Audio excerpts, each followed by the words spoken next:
نماز فجر کے بعد جب بلال اپنی بیوی کی قبر پر پہنچا تو یہ دیکھ کر حیران رہ گیا کہ اس کی بیوی کی قبر پوری طرح سے پھٹ چکی تھی۔ قبر کے اندر سے تیز دھواں نکل رہا تھا اور اس کی قبر کے آس پاس 3 کتے زور زور سے بھونک رہے تھے۔ اس خوفناک منظر کو دیکھتے ہی بلال کے دل میں ڈر پیدا ہو گیا اور بلال یہ سوچنے پر مجبور ہو گیا کہ آخر میری بیوی نے اپنی زندگی میں ایسا کون سا گناہ کیا تھا کہ جس گناہ کی وجہ سے بعد مرنے کے اللہ نے اس کی پکڑ کر لی اور اس کی قبر پر عذاب کو مسلط کر دیا گیا۔ حالانکہ میری بیوی تو حافظ قرآن تھی، وہ تو بچیوں کو قرآن پڑھایا کرتی تھی، قرآن حفظ کرایا کرتی تھی۔ میری بیوی پردے کی پابند تھی، صوم و صلات کی پابند تھی، پھر آخر مرنے کے بعد اس کے ساتھ ایسا کیوں کر ہوا؟ میری بیوی نے بھلا ایسا کون سا گناہ کیا تھا جس گناہ کے بارے میں بھی نہیں جانتا؟ اللہ اکبر۔ ناظرین اکرام، کیا ہے یہ پورا واقعہ؟ ایک عورت جو کہ خود حافظ قرآن تھی، جو بچیوں کو قرآن پڑھایا کرتی تھی، صوم و صلات کی پابند تھی، با حیا تھی، با پردہ تھی، با غیرت تھی، بلکہ اللہ کی راہ میں دونوں ہاتھ سے مال لٹایا کرتی تھی، اس کے بعد مرنے کے اس کی قبر پر عذاب کیوں کر مسلط کر دیا گیا؟ آئیے جانتے ہیں۔ یہ کہانی ہے بلال صاحب کی۔ بلال صاحب کہتے ہیں کہ میں اپنے ماں باپ کی اکلوتی اولاد تھا۔ اللہ تبارک و تعالیٰ نے میرے والدین کو عزت کے ساتھ مال و دولت بھی عطا کیا تھا۔ میرے گھر میں میرے والدین، میں اور میری ایک پھوپھی رہتی تھی۔ پھوپھی نے کسی وجہ سے شادی نہیں کی اور یہی وجہ ہے کہ پوری زندگی وہ ہمارے ساتھ ہی رہی۔ جب میں 10th کلاس میں پڑھ رہا تھا، میری عمر تقریباً 15 یا 16 سال کی رہی ہوگی، ایک سڑک حادثے میں میرے والدین کا انتقال ہو گیا۔ والدین کے انتقال کے بعد میری تمام ذمہ داریاں میری پھوپھی کے کاندھوں پر آ گئیں اور میری پھوپھی نے بہت اچھی طرح سے مجھے پروان چڑھایا۔ والدین کی کبھی بھی کمی محسوس نہیں ہونے دی۔ میری پوری تعلیم کو میری پھوپھی نے مکمل کرایا، یہاں تک کہ میری پھوپھی نے مجھے پڑھا لکھا کر ایک قابل انسان بنا دیا۔ جب میں اپنے پاؤں پر کھڑا ہو گیا، ایک کمپنی میں جاب کرنے لگا، تو میری پھوپھی نے ایک دن مجھ سے کہا کہ بیٹا، اب میں بوڑھی ہو گئی ہوں، کمزور ہو گئی ہوں، زندگی کا کیا بھروسہ، پتہ نہیں کب مجھے دنیا سے جانا پڑے۔ تم جوان ہو گئے ہو، اب تو تم اپنے پاؤں پر کھڑے ہو گئے ہو، 4 پیسے کمانے لگ گئے ہو، بیٹا بہتر ہے کہ تم میری موجودگی میں نکاح کر لو۔ جب میری پھوپھی نے مجھ سے کہا کہ تم شادی کر لو، میں نے پھوپھی کو صاف صاف منع کر دیا، لیکن میری پھوپھی میری کوئی بات ماننے کو تیار نہیں تھی۔ انہوں نے صبح شام ایک ہی رٹ لگا دی تھی، نکاح کر لو، نکاح کر لو، نکاح کر لو۔ چند دنوں کے بعد میری پھوپھی کو پتا چلا ہمارے محلے میں ایک لڑکی ہے جس کے والدین کا انتقال ہو چکا ہے، اس کی ایک چھوٹی بہن، اس کا ایک چھوٹا بھائی بھی، یعنی 3 لوگ ہیں جو ایک گھر میں رہتے ہیں اور والدین کا انتقال ہو چکا ہے۔ اور وہ بڑی لڑکی جو ہے حافظ قرآن ہے، محلے کی بچیوں کو قرآن پڑھایا کرتی ہے، قرآن حفظ کرایا کرتی ہے۔ جب میری پھوپھی کو اس لڑکی کے بارے میں معلوم ہوا، میری پھوپھی نے جا کر اس سے ملاقات کی۔ 2-3 مرتبہ میری پھوپھی نے جا کر اس سے بات کی، یہاں تک کہ میری پھوپھی کو وہ لڑکی بہت پسند آئی۔ میری پھوپھی نے آ کر مجھ سے اس لڑکی کے تعلق سے بات کی۔ میں نے کہا کہ اگر واقعی وہ حافظ قرآن ہے، بچیوں کو قرآن پڑھاتی ہے، تو اس سے بہتر ہمارے لیے اور کون ہو سکتا ہے؟ میں اس رشتے کے لیے تیار ہوں۔ میری پھوپھی نے جا کر اس لڑکی سے رشتے کے تعلق سے بات کی۔ لڑکی نے کہا کہ ٹھیک ہے، میں نکاح کرنے کو تیار ہوں، لیکن میری ایک شرط ہے۔ پھوپھی نے کہا کہ کون سی شرط؟ اس پر وہ کہنے لگی، میرے چھوٹے بھائی بہن جو ہیں، نکاح کے بعد بھی ان کی ذمہ داری میرے اوپر ہی ہوگی۔ جب تک ان کی شادیاں نہیں ہو جاتی، ان کے گھر نہیں بس جاتے، تب تک مجھے ان کی مدد کرتے رہنا ہوگا۔ میری پھوپھی نے مجھ سے آ کر اس کے تعلق سے بات کی۔ میں نے کہا پھوپھی، یہ تو بہت اچھی بات ہے، اس میں بھلا کون سی برائی ہے؟ ہمیں ان کی یہ شرط منظور ہے۔ آخرکار ہم دونوں کا نکاح ہو گیا۔ نکاح کے بعد جب پہلی رات میں اپنے کمرے میں داخل ہوا، میں نے اپنی بیوی کے چہرے کو پہلی مرتبہ دیکھا تو مجھے یوں محسوس ہوتا تھا کہ جیسے زمین پر اس جیسی خوبصورت عورت تو ہو ہی نہیں سکتی۔ اللہ تبارک و تعالیٰ نے میرے کمرے میں رات کے اندھیرے میں جنت کی کسی حور کو بھیج دیا ہے۔ اس کو دیکھنے کے بعد پہلی نظر میں اس کا عاشق ہو گیا۔ شادی کے بعد تو مانو ہمارے حالات ہی بدل گئے۔ اللہ تبارک و تعالیٰ نے ہمیں ہر طرح کی خوشیاں عطا کی، ہر طرح کی نعمتیں عطا کی، بس ایک نعمت تھی جس سے ہم محروم تھے۔ شادی کو تقریباً 6 سال کا عرصہ گزر چکا تھا، لیکن اب تک ہمارے گھر میں کوئی اولاد نہیں تھی۔ میری بیوی بھی اللہ کی بارگاہ میں رو رو کر دعائیں کرتی، میں بھی اللہ کی بارگاہ میں دعائیں کرتا۔ میری پھوپھی رات رات بھر مصلے پر بیٹھی اولاد کی خاطر دعائیں کرتی رہی۔ وقت گزرتا رہا۔ 8 سال کے عرصے کے بعد آخر کار وہ انتظار کی گھڑیاں ختم ہوئی۔ میری بیوی نے مجھے آ کر خوشخبری سنائی کہ وہ حمل سے ہے، یعنی وہ ماں بننے والی ہے۔ میں نے جیسے ہی سنا میری خوشی کا ٹھکانہ نہ رہا۔ میں نے فوراً اپنے رب کا شکر ادا کیا۔ میری پھوپھی نے بھی اپنی پیشانی کو سجدے میں رکھ دیا اور اللہ کی بارگاہ میں دعائیں کرتی رہی۔ ہم انتظار کرتے رہے۔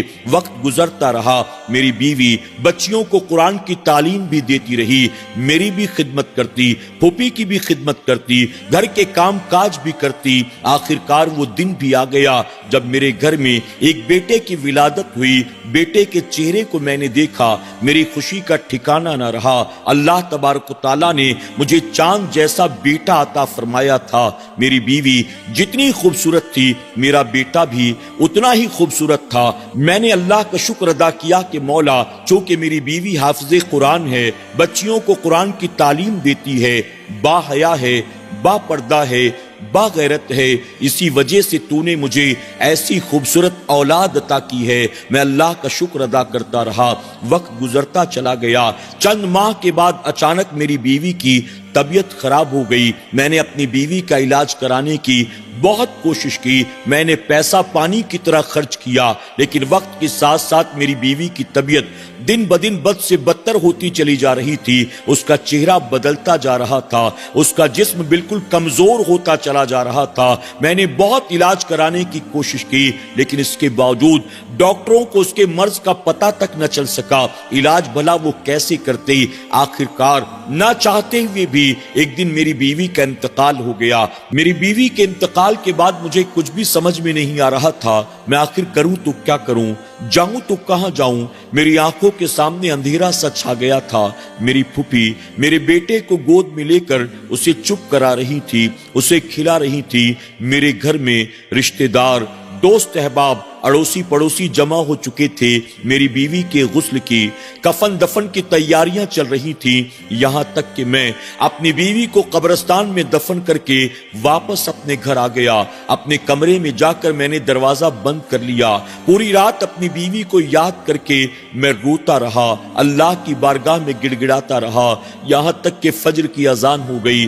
میں نے کمرے کے دروازے کو کھولا، نماز فجر مسجد میں جا کر میں نے ادا کی اور اس کے بعد فاتحہ پڑھنے کے ارادے سے میں قبرستان کی طرف چل پڑا۔ جب میں اپنی بیوی کی قبر پر پہنچا تو وہاں کے ہولناک منظر کو دیکھ کر مانو میری روح کانپ گئی ہو۔ میں نے دیکھا میری بیوی کی قبر پوری طرح سے پھٹ چکی تھی، قبر کے اندر سے تیز دھواں نکل رہا تھا اور میری بیوی کی قبر کے آس پاس 4 کتے زور زور سے بھونک رہے تھے۔ اس منظر کو دیکھ کر مجھے کچھ بھی سجھائی نہیں دے رہا تھا۔ میں سوچنے پر مجبور ہو گیا، آخر میری بیوی کے ساتھ ایسا کیسے ہو سکتا ہے؟ میری بیوی تو حافظ قرآن تھی، میری بیوی بچیوں کو قرآن پڑھایا کرتی تھی، قرآن حفظ کرایا کرتی تھی، میری بیوی نیکی کے کسی کام میں کبھی پیچھے نہیں ہٹتی تھی، با حیا تھی، با غیرت تھی، با پردہ تھی، غریبوں کی، یتیموں کی، بیواؤں کمزوروں کی مدد کیا کرتی تھی۔ پھر میری بیوی کے ساتھ بھلا ایسا کیسے ہوا؟ میری بیوی نے کیا زندگی میں کوئی گناہ ایسا کیا تھا جس کی وجہ سے اللہ نے اس کی پکڑ کر لی؟ مجھے کچھ بھی سمجھ میں نہیں آ رہا تھا۔ میں نے قبر درست کرنے والوں کو بلایا اور کہا میری بیوی کی قبر کو دوبارہ ٹھیک کر دو۔ انہوں نے وہاں کے حالات کو دیکھا، قبر کو درست کرنے سے صاف صاف منع کر دیا۔ میں نے ان کے بڑے ہاتھ پاؤں جوڑے، وہ نہیں مانے۔ آخر کار